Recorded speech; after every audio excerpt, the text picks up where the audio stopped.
Bonjour tout le monde, déjà c'est toujours moi votre frère Pixap. J'ai une toute nouvelle pensée que tu as placée dans mon cœur que j'aimerais partager avec nous. Je suis dans le livre de Jean à partir de 8, Jean 8 verset 3 et au descendant. La Bible dit que le pharisien et le scribe amenant vers Jésus une femme adultère.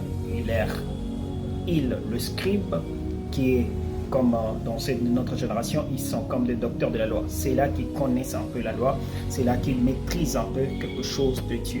Donc, ils sont un peu comme le rang des docteurs. Et il dit à Dieu, il est écrit dans le livre de Moïse, dans la loi de Moïse, qu'une femme qui a une femme adultère, qu'on lapide et qu'on le tue. J'aimerais maintenant poser la question, c'est là où le pensée que Dieu m'a donné est venu. Est-ce que la femme en question avait justement commis l'adultère? Elle n'avait pas de choses, de merveilleuses choses, elle n'avait pas de bienfaiteurs qu'elle a fait.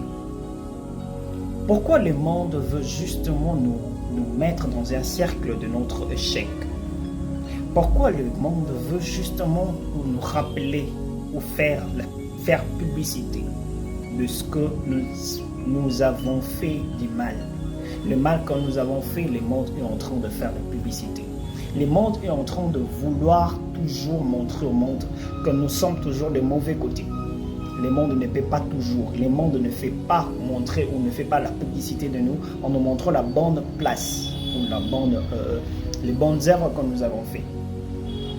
Est-ce que la femme en question, elle n'avait pas connu toute bonne chose? Elle n'a pas fait du bien à quelqu'un? Jésus dit, Jésus, continuons toujours à écrire, et puis Jésus répondant, s'il y a quelqu'un, l'un de vous n'a pas péché, qu'il puisse commencer à jeter de pierre.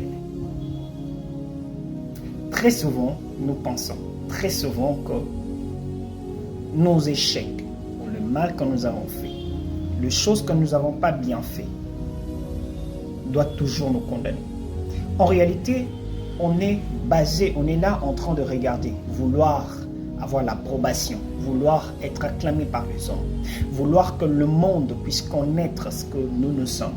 En réalité, ce n'est pas ça le plus important. Le plus important, c'est de savoir qu'est-ce que Dieu a dit de nous. Nous avons commis le péché, nous n'avons pas bien marché, nous n'étions pas en bon terme, nous avons fait des choses qui n'est pas vraiment très bon. Mais Dieu dit, moi non plus je ne vous ai pas condamné. Femme, où est cela qui t'est condamné? Moi non plus, je ne te condamne pas.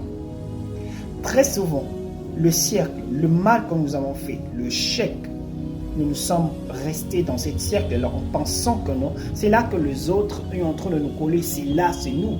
En réalité, ce n'est pas nous. Jésus a dit à la femme adultère, moi non plus, je ne te condamne pas. Justement, une autre manière, il a dit, ou soit il voulait dire, ne reste pas dans le siècle de péché. Ne reste pas dans le siècle de tes échecs. Ne reste pas dans le cercle de tes échecs. Lève-toi. Mais cette fois-ci, ne pêche plus. Lève-toi, ne continue plus à faire la même chose. C'est là que Jésus est en train de traduire ou Jésus est en train de dire. J'aimerais justement te dire quoi? J'aimerais te dire ceci. Tu ne dois pas entendre l'approbation des autres. Tu ne dois pas entendre que les gens te qualifient. Tu ne dois pas entendre que non, le monde fasse de publicité de toi, une bonne publicité de toi, une bonne image de toi. Les mondes vont toujours faire une mauvaise publicité de toi. Ils ne pourront jamais accepter. Ils ne vont jamais faire une publicité de toi dans une bonne façon. Leur manière sera toujours de te dénigrer. Leur manière sera toujours de te condamner. Tu es condamné par rapport à des choses que tu as fait du mal. C'est pour cela que vous verrez que non, très souvent c'est nous en Afrique, on voit quelqu'un qui est vivant, on ne le dit pas que non, tu es belle personne, tu as bien fait des choses. On attend que la personne soit morte pour commencer à dire ça. Non, la personne était tellement bien, mais la personne en question n'est plus. C'est comme ça le monde, c'est comme ça ce que nous vivons maintenant. Les gens ne pourront pas te dire toujours des bonnes choses. Ils veulent que tu pêches, ils veulent que tu échoues. C'est par là qu'ils vont commencer à mettre ça au monde. Mais Jésus est en train de te regarder différemment. Dieu nous regarde différemment de ce que le monde nous regarde. Ce que tu dois faire, tu dois commencer à penser, voir ce que Dieu dit de toi, voir ce que Dieu est en train de penser, voir ce que Dieu a dit. Jésus a dit à la femme adultère, moi non plus, je ne te condamne pas. Jésus, j'ai commis l'adultère. Ils t'ont dit que j'ai commis l'adultère. Ils ont même cité quelque chose. Ils connaissent vraiment des choses. Nos pasteurs, c'est là qu'ils prennent beaucoup de temps à lire la Bible. Ils ont fait de théologie. Ils viennent pour nous mettre de morale. Ils viennent pour nous faire voir certaines choses. Mais à la fin, ils diront quoi? La loi condamne une personne qui a mal fait. Oui, la loi condamne une personne qui a mal fait. C'est pour cela, quelqu'un qui pourrait te pardonner. Le seul Dieu, Dieu pardonne. Et quand il pardonne, il oublie. C'est ainsi qu'il nous a dit. Comment devons-nous pardonner? 700 fois 7. Donc 7000 fois 7. J'aime un peu dans ma langue, un peu la langue lingala. Tuku sambo na sambo. C'est de cette manière que tu dois arriver à pardonner. C'est de cette manière que non. Quand tu pardonnes, tu ne vas pas l'avoir. C'est-à-dire quoi? Ayez l'habitude de pardonner à tout moment, à tout instant. Tu ne dois pas arrêter de te pardonner à un chiffre ou à un niveau, mais continuer. Ça doit être continuel. C'est de cette manière que nous devons être. Et on les yeux fixés vers Jésus. N'écoutons pas ce que les gens sont en train de nous dire à travers nous.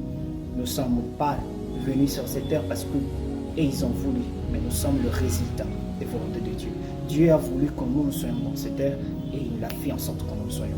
La femme adultère, c'est Dieu qui a voulu qu'elle soit venue. Elle est venue par la volonté de Dieu. Et Dieu a fait en sorte qu'elle rencontre la femme adultère et qu'il ne puisse pas les condamner. Personne ne puisse te condamner du mal que tu l'as fait. Quand tu as fait du mal, reviens vers ton Père. Il est là, en train de t'attendre. C'est là qu'il te calomnie. Il ne sait pas réellement. C'est leur manière de montrer ce qu'ils sont. Mais toi, tu ne dois pas y être condamné. Que Dieu vous bénisse. C'était votre frère, Tutsa.